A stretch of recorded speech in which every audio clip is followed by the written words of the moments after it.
Student, कैसे हैं आप सब। आशा करते हैं कि सब अच्छे होंगे, एंजॉय कर रहे हो घर पे। ठीक है, अब अपन स्टार्ट कर रहे हैं नेक्स्ट पार्ट जो केमिस्ट्री का अपना अपन ने जो पीछे किया था उसी से आगे अपन कंटिन्यू करेंगे। और अभी जो अपन ने किया था पीछे, जैसे मैंने मान लो आपको बताया था कि नंबर ऑफ एटम कैसे निकालते हैं। अपन ने बीसीसी के लिए निकाला था, अपन ने सिंपल क्यूब के लिए निकाला था, अपन ने एफसीसी के लिए निकाला था। ठीक है, तो जैसे सबसे पहले आप बात करें सिंपल क्यूब की, तो सिंपल क्यूब में क्या होता था, क्योंकि परमिटिव यूनिट सेल होता था और उसमें क्या होता था, सिर्फ नंबर ऑफ एटम 1 ही होता था। तो उसमें सिर्फ एक ही एटम आता था, सिर्फ कॉर्नर का कंट्रीब्यूशन लेके। उसके बाद अपन एफसीसी का किया था। एफसीसी में क्या होता था कि 6 फेस होते थे और 6 फेस का जो कंट्रीब्यूशन था वो हाफ था, तो वहां से 3 एटम आते थे और कॉर्नर का 1 आता था। टोटल एटम कितने हो जाते थे, 4 हो जाते थे। ठीक है, इसी तरह से अपन ने बीसीसी के लिए किया था, और बीसीसी यानी बॉडी सेंटर पे एक एटम पाया जाता था, तो 6 8 तो अपने कॉर्नर से आ जाते थे और उसका कंट्रीब्यूशन 1/8 करते थे, तो 1 एटम आता था वहां से, और 1 अपना बॉडी सेंटर से। तो टोटल एटम कितने हो जाते थे, 2 हो जाते थे। ठीक है, आज जो आप बात करने वाले हैं वो मोस्ट इंपॉर्टेंट है आपका टॉपिक, क्योंकि उसमें से आता ही आता है। ठीक है, तो अपना जो आज का रहेगा वो है पैकिंग फ्रैक्शन, या फिर हम बोलेंगे packing efficiency.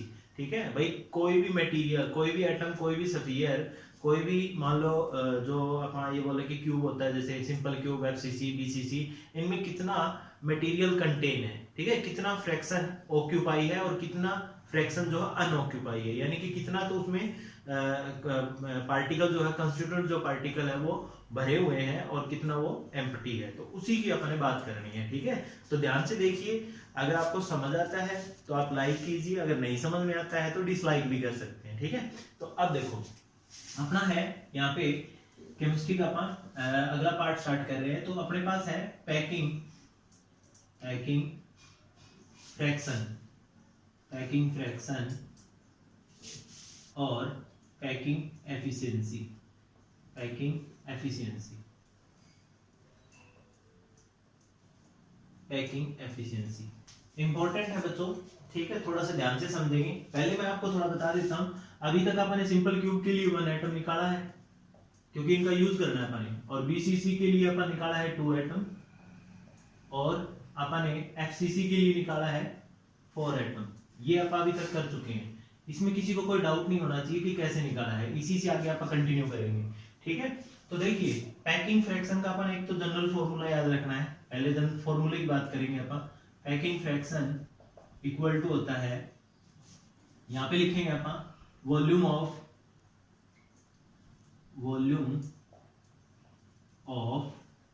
Unit cell, volume of sphere लिखेंगे यहाँ पे, वॉल्यूम ऑफ स्फीयर, और डिवाइड बाय आ जाएगा अपने पास volume of unit cell, volume of unit cell, ये हो जाएगा भाई।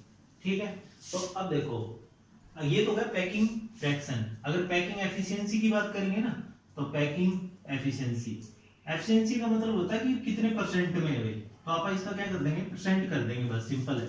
तो यहाँ पे अगर मान लो वॉल्यूम ऑफ स्फीयर को मैं V से लिखता हूँ, और इसको वॉल्यूम ऑफ यूनिट सेल को, इसको मान लो कैपिटल V से लिखते हैं, तुम्हारी मर्जी है कोई भी ले लेना, लेकिन थोड़ा सा ध्यान रखना है बस। इसको स्मॉल v से लिख लेते हैं, और इनटू में अगर मैं 100 कर देता हूँ, तो ये अपने पास क्या बन जाता है, पैकिंग एफिशिएंसी का फॉर्मूला बन जाता है। ठीक है, अब देखिए पहले आप वॉल्यूम ऑफ स्फीयर की बात करते हैं, जो ऊपर वाला मैंने लिखा है। तो वॉल्यूम ऑफ स्फीयर, तो वॉल्यूम ऑफ स्फीयर क्या होती है बताओ। वॉल्यूम ऑफ स्फीयर का मतलब है, देखो वॉल्यूम का मतलब होता है कि ये अपने पास स्फीयर है, क्योंकि स्फीयर क्यों ले रहे हैं, क्योंकि एटम जो होता है अपने पिछली क्लास में पढ़ा है कि वो क्या होता है, एक स्फेरिकल शेप का होता है। तो इसके अंदर जितना मटेरियल कंटेन होगा ना, उसके आप वॉल्यूम निकालेंगे भाई। अब ये अगर मान लो 1 हुआ, जैसे अगर मान लो एक स्फीयर हुआ तो 1 की मल्टीप्लाई कर देंगे, अगर 2 हुआ तो 2 की निकाल देंगे, अगर 4 हुआ तो 4 की निकाल देंगे। ठीक है, तो ये काम करना है मैंने। तो वॉल्यूम ऑफ स्फीयर का फॉर्मूला होता है अपने पास 4/3 पाई r क्यूब, ये यूज करना है अपने। ठीक है, और फिर बात करते हैं volume of unit cell, volume of unit sale. ठीक है, वॉल्यूम ऑफ यूनिट सेल में मैंने आपको देखो बताया था पहले, अपन ने क्या किया था, क्यूब बनाया था, और उस क्यूब में क्या होता था कि लेंथ, ब्रेथ और हाइट जो है वो सेम रहेगी।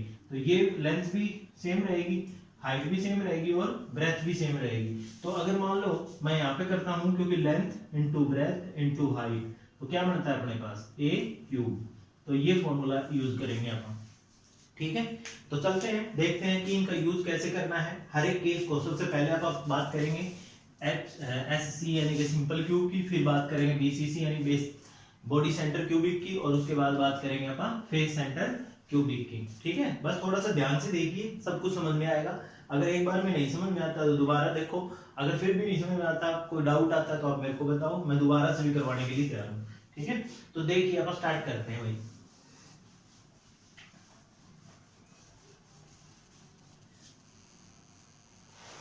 सबसे पहले तो बात करते हैं सिंपल क्यूब के लिए। किसकी बात करते हैं? सिंपल क्यूब, यानी पैकिंग फ्रैक्शन किसकी बात कर रहे हैं? सिंपल क्यूब के लिए। तो सिंपल क्यूब का निकालने से पहले एक बार डायग्राम पे चल जाते हैं। तो डायग्राम आपने कुछ इस टाइप से बनाया था। ये नॉन परमिटिव का केस था, सॉरी परमिटिव का केस था। तो परमिटिव में क्या होता है कि एटम जो होते हैं वो सिर्फ कहाँ पे पाए जाते हैं बच्चों? कॉर्नर पे पाए जाते हैं, इस टाइप से। ये कॉर्नर पे पाए जाते हैं, यहाँ पे मिलेंगे आपको एटम सिर्फ कॉर्नर कॉर्नर पे, ठीक है। तो 8 कॉर्नर थे, तो अपन क्या निकाला था? 1 एटम निकाला था। तो यानी यहाँ पे जो एटम हो जाएंगे वो कितने हो जाएंगे आपके पास? 1 हो जाएंगे, ठीक है। टोटल एटम लिख लेंगे अपन यहाँ पे, टोटल एटम कितने हो जाएंगे? पहला स्टेप वाइज आपने चल रहा है। तो फिर अपन क्या करेंगे, यहाँ पे अपने को चाहिए है वॉल्यूम, यानी ए की वैल्यू चाहिए अपने को। अब ए देखो कैसे निकालते थे आप। ए होता क्या है? एज लेंथ, ठीक है। मैं लिखवा देता हूँ ये एज लेंथ, एज लेंथ। तो एज लेंथ अपने पास ए होता है। तो ए अपन कैसे निकालते थे? थोड़ा सा ध्यान से देखेंगे। देखिए ये होती है ना एज लेंथ। तो इस एज लेंथ को अपन क्या किया था? 2 स्फीयर कंसीडर किए थे, इस टाइप से। मैंने आपको बताया था वीडियो में, इस टाइप से अपन 2 स्फीयर कंसीडर किए थे, ये वाले, ठीक है। ये मान लो एक स्फीयर हो गया, एक ये हो गया। तो ये आर होगा, ये भी आर होगा। तो यही तो होती है एज लेंथ, यानी ए, इसी को तो बोलते हैं अपन। तो यानी ए है जो वो किसके इक्वल होगा? 2r के, ऐसा बोल सकते हैं आप, ठीक है। इसका यूज करेंगे वो, तो इसीलिए मैं आपको करा रहा हूँ। तो ये हो जाएगा आपका 2r, ठीक है। यहाँ तक समझ आया सबको? अब क्या करेंगे, अब अपने फॉर्मूले पे चलते हैं। फॉर्मूला क्या था? Packing fraction, packing fraction equal to, अपन एक फॉर्मूला लिखा था तो मैं सीधा लिख देता हूँ यहाँ पे, v बाई में कैपिटल V, ये करना है अपन, ठीक है। तो अब देखो सबसे पहले अपन v की बात करें तो ये क्या था? Volume of sphere. तो वॉल्यूम ऑफ स्फीयर क्या हो जाएगा? 4/3 पाई r क्यूब, ये रहेगा। r is the radius of sphere, ये हो जाएगा, ठीक है। उसके बाद में a, अब देखो अपन ने वॉल्यूम ऑफ यूनिट सेल लिया था। तो वॉल्यूम ऑफ यूनिट सेल क्या था? a का क्यूब किया था ना अपन फॉर्मूले में। तो यहाँ पे क्या कर देंगे अपन? क्यूब कर देंगे। तो जब इसको क्यूब करते हैं तो 2 का क्यूब कितना होता है? 8, तो 8r क्यूब आ जाएगा, ये बन जाएगा। तो यानी यहाँ पे क्या लिख देंगे? सिंपल 8r क्यूब आ जाएगा भाई, ठीक है। यहाँ तक समझ आया? अब देखो ये 4/3 क्यों लिखा मैंने? क्योंकि वॉल्यूम ऑफ स्फीयर है। 8r क्यूब क्यों किया? क्योंकि यूनिट सेल जो है उसकी वॉल्यूम, क्योंकि यहाँ पे क्या था मैंने आपको बताया था कि लेंथ भी a होती है, ब्रेथ भी a होती है, और हाइट जो है वो भी क्या होती है? a। तो जब वॉल्यूम निकालेंगे तो तीनों मल्टीप्लाई करेंगे ना, तो मैंने क्यूब कर दिया उसका, तो क्यूब करके फिर यहाँ पे रख दिया, ठीक है। अब क्या करते हैं, जैसे मैंने आपको बताया था, अब इसको कितने एटम है इसके अंदर? तो अगर मान लो n, यानी टोटल नंबर ऑफ एटम कितने हैं? 1। तो यहाँ पे 1 से मल्टीप्लाई कर देंगे। ये बात आपने ध्यान रखनी है, 1 क्यों किया मैंने, ठीक है। क्योंकि अब BC से है, सिंपल क्यूब की बात कर रहे हैं और 1 एटम है तो 1 से मल्टीप्लाई करेंगे, ठीक है। अब जब इसको सोल्व करेंगे तो ये आएगा आपका 0.0 सोल्व कर लेना एक बार, बहुत आसान है। 0.52 आ जाएगा ये, ठीक है। उसके बाद नेक्स्ट स्टेप जो आपका रहेगा पैकिंग एफिशिएंसी। सिंपल है, बस पैकिंग एफिशिएंसी में क्या करेंगे?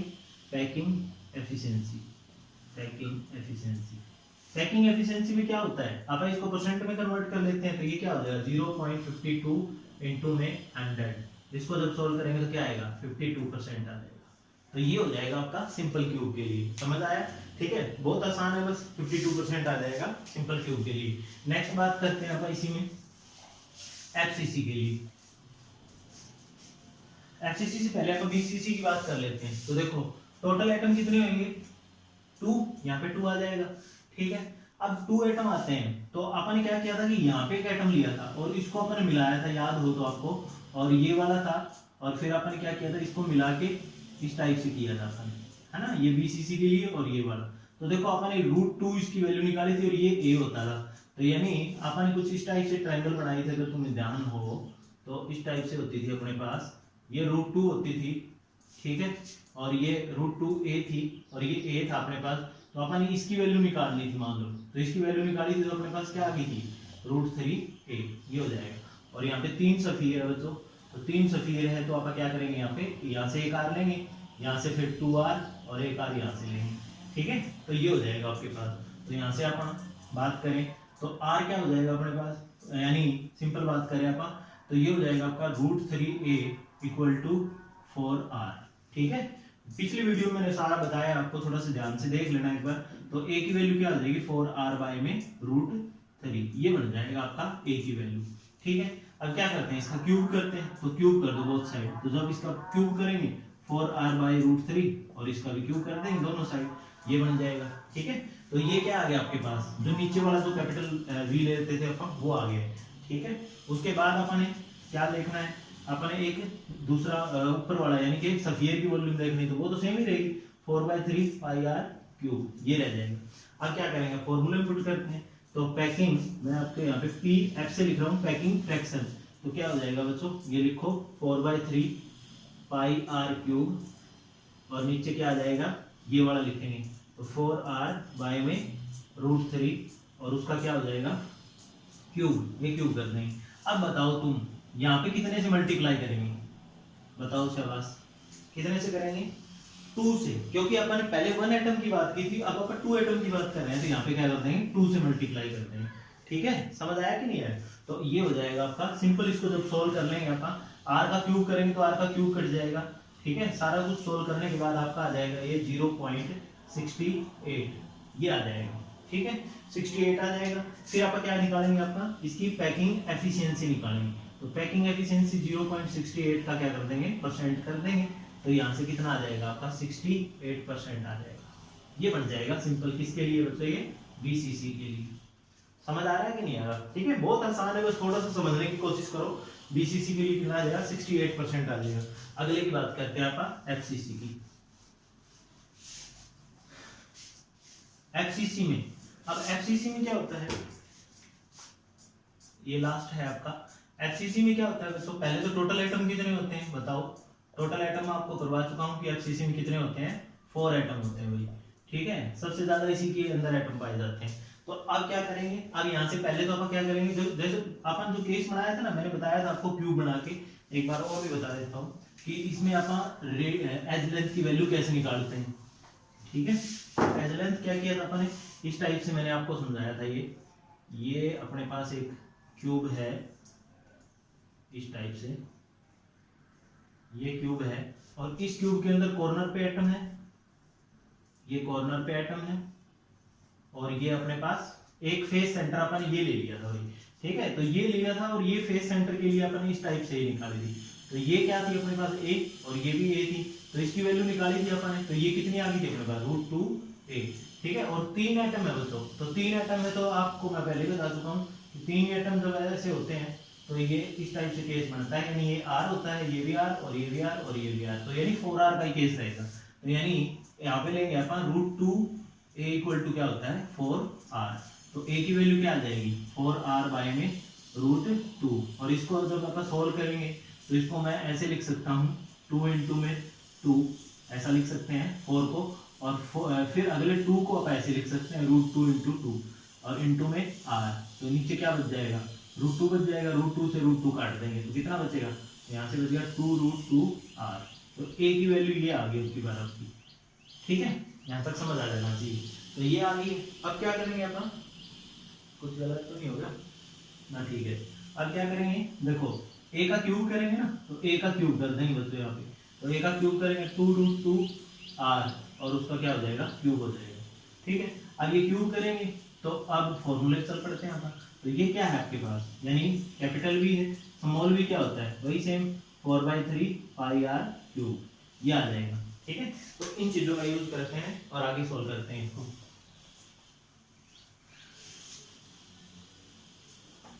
सारे कर दिया। अब देखो, यानी पैकिंग जो फ्रैक्शन था अपने पास वो कितना हो जाएगा, पैकिंग फ्रैक्शन आपने v लिखा था, तो v क्या था अपने पास, 4/3πr³, ये हो जाएगा बच्चों, ठीक है। और अपन ने नीचे वाली जो वॉल्यूम लिखी थी वो क्या थी, यहाँ पे 2 √2r और उसका क्या किया था अपने क्यूब किया था, ये बन जाएगा। अब यहाँ पे मैंने मल्टीप्लाई करना है, तो पैकिंग फ्रैक्शन में यहाँ पे कितने से मल्टीप्लाई करेंगे बताओ, कितने से करेंगे 4 से, ठीक है, क्योंकि 4 एटम की बात कर रहे हैं तो 4 से करेंगे। तो कितना आ जाएगा, ये आ जाएगा आपका 0.74 जब इसको पूरे को सोल्व कर लेंगे। फिर आता है आपका पैकिंग एफिशिएंसी, तो पैकिंग एफिशिएंसी में क्या करेंगे, इसका बस परसेंटेज कर दो, परसेंट करेंगे तो ये कितना आ जाए 100 से मल्टीप्लाई, तो ये आ जाएगा आपका 74%। ये बन जाएगा आपका एफसीसी के केस में पैकिंग एफिशिएंसी, ठीक है। एक बार मैं सारा बता देता हूँ दोबारा से, देखो जैसे मान लो अपन ने सिंपल क्यूब के लिए निकाला, तो सिंपल क्यूब के लिए कितना है आपका 52%। ये वो चीज है जो ऑक्यूपाई है, यानी जिसने स्पेस ले रखा है। तो बच्चों अनऑक्यूपाई कितना रहेगा, यानी एम्प्टी स्पेस कितना रहेगा, एम्प्टी स्पेस। ये क्वेश्चन बन जाता है कई बार, एक मल्टीपल चॉइस में क्वेश्चन बनता है कि एम्प्टी स्पेस बताओ क्यूब के लिए, सिंपल क्यूब के लिए। तो टोटल तो 100 होगा ना, 100 में से आप 52 माइनस कर देंगे तो कितना बचेगा 48%, यानी 48% जो है वो क्या रहेगा अपना एम्प्टी स्पेस रहेगा। उसके बाद ये फर्स्ट हो गया, उसके बाद सेकंड अपन किया है बॉडी सेंटर्ड क्यूबिक। तो बॉडी सेंटर के लिए कितना था अपने पास, अभी बताया था मैंने 68% था ना। तो इसके लिए एम्प्टी कितना रहेगा बताओ, फिर एम्प्टी स्पेस कितना रहेगा। एम्प्टी स्पेस का मतलब है कि इतना तो भर चुका है ना 68, तो 100 में से अगर आप माइनस करें 68%, तो 100 में से माइनस कर लो, तो 10 में से 8 गया 2 और यहाँ पे 9 बचेगा, 9 में 6 गया 3, तो 32% जो है वो क्या बच जाएगा आपका एम्प्टी स्पेस बच जाएगा। 32 और 38, 100 में से माइनस करो 68 को, 10 में से 8 गया 2, यहाँ पे 9 बचेगा, 9 में से 6 गया 3, ठीक है, 32% बच जाएगा भाई, ठीक है। तो ये आ जाएगा। उसके बाद अपन थर्ड किया था एफसीसी के लिए, तो एफसीसी में क्या हो जाएगा, एफसीसी के लिए क्या बनाया था मैंने 74% बनाया था, तो 74 और इसके लिए एम्प्टी स्पेस कितना रहेगा बताओ, एम्प्टी स्पेस। तो सिंपल वही 100 में से माइनस करो, 100 माइनस 74 तो कितना बचेगा, तो इसको 100 में से माइनस कर लेते हैं आप, तो ये बच जाएगा आपका 6 और यहाँ से बचेगा 9, 9 में 7 गया 2, आ जाएगा 26%। तो ये है वो आपका एम्प्टी स्पेस, मतलब जितना यूज एक खाली पड़ा हुआ है, मतलब ये बोल सकते हैं अपन, ठीक है। तो ये क्या था आपका पैकिंग फ्रैक्शन था, मैंने आपको बताया पैकिंग फ्रैक्शन और packing efficiency. Packing fraction simple formula लगाओ और पैकिंग एफिशिएंसी उसका परसेंट निकाल दो। तो आपको ये दोनों बातें याद रखनी है, एम्प्टी स्पेस भी और सिंपल क्यूब में कितना फ्रैक्शन पाया जाता है, ऑक्यूपाई होता है। इसको हम अनऑक्यूपाई बोलते हैं, इसको हम ऑक्यूपाई बोलते हैं। ऑक्यूपाई मतलब उसके अंदर कितना पाया गया है मटेरियल, और उसके बाद एम्प्टी का मतलब नहीं पाया गया है, ठीक है। Thank you. अगर आपको अच्छी लगी है तो लाइक करें, शेयर करें और चैनल को सब्सक्राइब जरूर करें, ठीक है। तो आगे नेक्स्ट जो आप करेंगे, इसके बाद का आगे का जो आपके P type N type semiconductor है, आपके बैंड थ्योरी है, बहुत इंपॉर्टेंट है। उसके बाद आप मैग्नेटिज्म की बात करेंगे, डायमैग्नेटिक, पैरोमैग्नेटिक, एंटोफेरोमैग्नेटिक, 2-3 लेक्चर और बनाएंगे बस। उसके बाद अपन नेक्स्ट चैप्टर स्टार्ट करेंगे सॉल्यूशन को, ठीक है। तो अच्छे से पढ़िए और घर पे रहिए, अपना ख्याल रखिए, ठीक है। थैंक यू, मिलते हैं नेक्स्ट वीडियो में।